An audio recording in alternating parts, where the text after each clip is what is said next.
کہا جاتا ہے، اس کی عملی شکل یہ ہوتی ہے کہ جو شخص کوئی چیز خریدنا چاہتا ہے وہ طے شدہ کل قیمت کا ایک حصہ ابتدا میں دے دیتا ہے۔ اگر خریدار چیز خرید لے گا، شرط یہ ہوتی ہے کہ اگر خریدار یہ چیز خرید لے گا تو یہ بیانہ یا ڈاؤن پیمنٹ جو ہے قیمت خرید کا حصہ بن جائے گی۔ اگر نہیں خریدتا تو اس صورت میں یہ جو ڈاؤن پیمنٹ ہے یا پیشگی رقم ہے اس کو دکاندار ضبط کر لیتا ہے یا ڈیلر ضبط کر لیتا ہے۔ تو اس کو بیانہ کی یہ عام شکل ہے جو ہمارے ہاں رائج ہے کاروباری طبقے کے اندر۔ کبھی ایسا بھی ہوتا ہے کہ خریدار جو ہے وہ بیع سے رجوع کر لیتا ہے، یعنی وہ بقیہ رقم نہیں دیتا، تو جو دکاندار ہے یا ڈیلر ہے وہ بیانہ ضبط کر لیتا ہے۔ اور کبھی ایسا ہوتا ہے کہ فروخت کرنے والا جو ہے وہ رجوع کر لیتا ہے اور وہ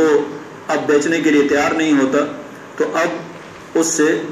بیانہ واپس لینے کے علاوہ جو ہے وہ جرمانہ بھی لیا جاتا ہے۔ آیا یہ شکل جو ہے وہ شریعت کے اندر جائز ہے یا نہیں؟ نبی اکرم صلی اللہ علیہ وسلم کی ایک حدیث سے یہ واضح ہوتا ہے کہ یہ بیانہ اس طرح ضبط کرنا جو ہے یہ ناجائز ہے، اور حدیث کے اندر اس شکل کو عربی کے اندر اربون کہا گیا ہے۔ نہا رسول اللہ صلی اللہ علیہ وسلم عن بیع العربان، کہ نبی اکرم صلی اللہ علیہ وسلم نے عربان کی بیع سے منع کیا ہے۔ موطا امام مالک کے اندر امام مالک نے اس روایت کو نقل کیا ہے، سنن ابی داؤد کے اندر بھی یہ روایت نقل ہوئی ہے، اور ابن ماجہ کے اندر بھی یہ روایت نقل ہوئی ہے۔ اور بیع العربان کی عملی شکل بھی موطا امام مالک کے اندر امام مالک نے اس کی وضاحت کی ہے کہ اگر کوئی شخص جو ہے وہ کوئی چیز خریدتا ہے اور پیشگی اس کی کوئی قیمت دیتا ہے کہ 1 درہم یا 2 درہم اس کے ادا کرتا ہے، اس شرط پر کہ اگر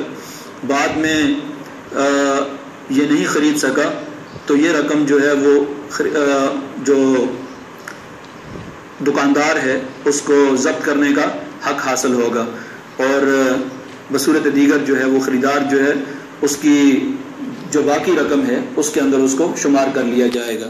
تو یہ بات ذکر کرنے کے بعد امام مالک اس بیع کے بارے میں، اس خرید و فروخت کے بارے میں کہتے ہیں وَهُوَ بَيْعٌ بَاطِلٌ، یہ ناجائز بیع ہے، حرام ہے اور یہ جائز نہیں ہے۔ اور اس کی 2 بڑی وجوہات امام مالک نے ذکر کی ہیں کہ ایک تو اس کے اندر شرط فاسق جو ہے وہ ذکر کی گئی ہے۔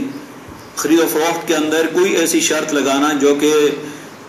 شرط درست نہ ہو، اس طرح کی کسی قسم کی شرط لگانا جو ہے اس کی وجہ سے وہ بیع اور وہ خرید و فروخت جو ہے وہ ناجائز ہو جاتی ہے۔ تو اس کے اندر بھی چونکہ ایک ایسی شرط لگائی گئی ہے کہ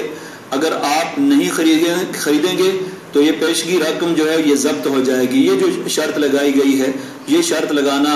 جائز نہیں ہے، حرام ہے۔ اور دوسرا یہ ہے کہ اس کے اندر غیر یقینی صورتحال بھی ہے کہ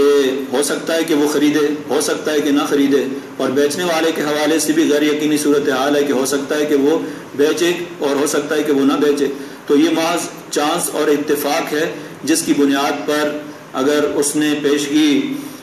بیانہ جو ہے وہ 1,00,000 روپے دیا ہے مثال کے طور پر، تو اب ظاہر ہے کہ یہ 1,00,000 روپے جو ہے اس کا تو کوئی عوض نہیں ہے، نہ یہ کوئی